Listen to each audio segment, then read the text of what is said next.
Okay guys, let's go ahead and get started on our morning review. You should make sure that your name is on the top and you are on day 105. Number 1 says, write a sentence describing what you like to eat at lunch. Circle the adjectives. So they're kind of telling you right there, you need to include some adjectives in your writing. I want to make sure you at least have one. Okay, so write a sentence describing what you like to eat at lunch. So I like, now this can be different, okay? What I like to eat at lunch might be different from what you like to eat at lunch. I like to eat I like salads, and I like it when they're kind of crunchy. So like, I like to eat a crisp, nope, not trisp, C-R-I, a crisp and crunchy salad.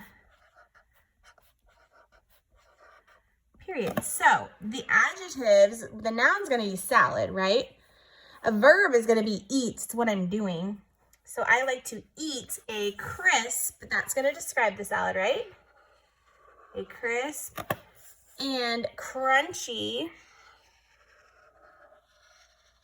salad. Now, if you don't like to eat a crisp and crunchy salad, write something different, okay? Maybe it's a sweet and sour chicken, or it's a hot and cheesy pizza. It's up to you. I can't wait to see what you guys love to eat. All right, number 2 says, write the 2 words that make up each compound word. Now remember, compound words are 2 words that come together. They don't crash and a letter doesn't come flying out.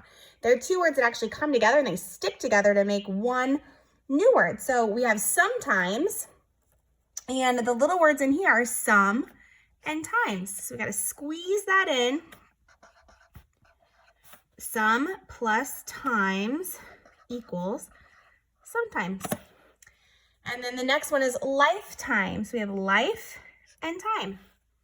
So squeeze it in. Best handwriting. Best handwriting I've ever seen. Impress me.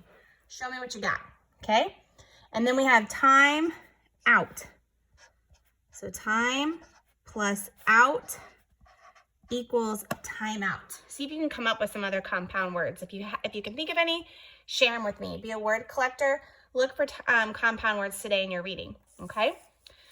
All right, so we have some vocabulary. It says draw a line to connect each word to the correct meaning. We've seen these words before. We have mend, slight, and askew. That word askew, gosh, we've seen that over and over and over again, haven't we? Okay, so to mend means to fix something, right? Askew means crooked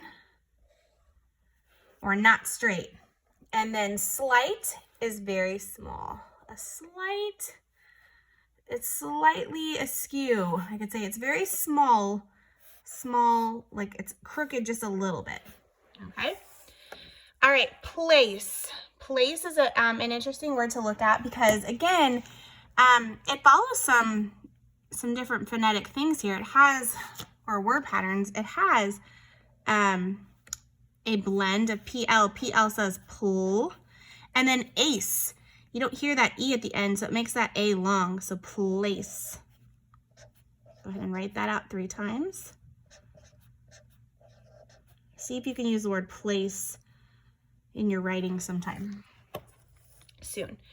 Okay, we've got some math. So again, we're playing around with numbers. Just look for the patterns. That's all math really is a bunch of patterns and rules. So 70 minus 20. Don't make this harder than it is. It's quite simple. Just look at your tens column, okay? So we have 7, basically minus 2. 7 minus 2 is 5, and then we have 1, 0 because it's groups of 10. So 70 minus 20 is 50. Okay, play with your place values. Look, you have 54 and you have 1, 3. That's in the ones column. So we're not even going to worry about that 5. It's going to stay the same. 4 minus 3 is 1. So 54 minus 3 is 51. 5 minus 4 is 1. And then 4 plus 5, 4 groups of 10 plus 5 groups of 10. So 40 plus 50, 4 plus 5 is 9. So it's 90. Okay, or 40 is one group of 10 less than 50. 50 plus 50 would be 100. So that's 90 is one group of 10 less than 100. Okay, write how many? Well, these are hundreds blocks. There's 5 of them. So 5 hundreds equal 500. Write the numeral 500. Number 7 says, I flipped a dime 52 times. 12 times it landed heads up, and the rest of it landed tail side up. How many times did it land tail side up? So we have 52 times and 12 times, and our unit is times, right? Bloop, bloop, bloop. Okay, so 52 minus 12. Write it this way. This for me, I mean, I guess whatever makes sense to you, but visually for me, this makes sense. So 2 minus 2 is 0. 5 take away 1 is 4. So the answer is 40. So how many times did it land tails up? 40 times.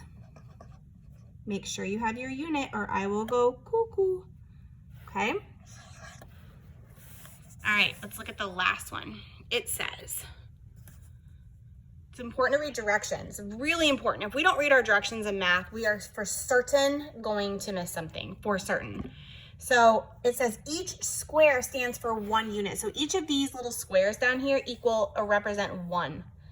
If this would have said each square equals 2 units, our answer might have been wrong if we didn't read the directions.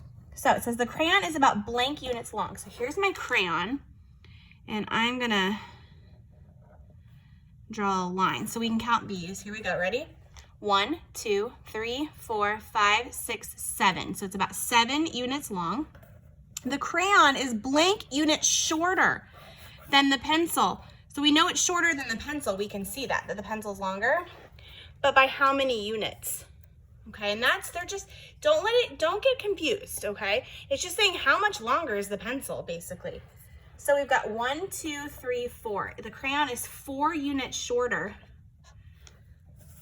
than the pencil. So check your work with mine and go ahead and post it to Seesaw. And flip it over and do the backside, please.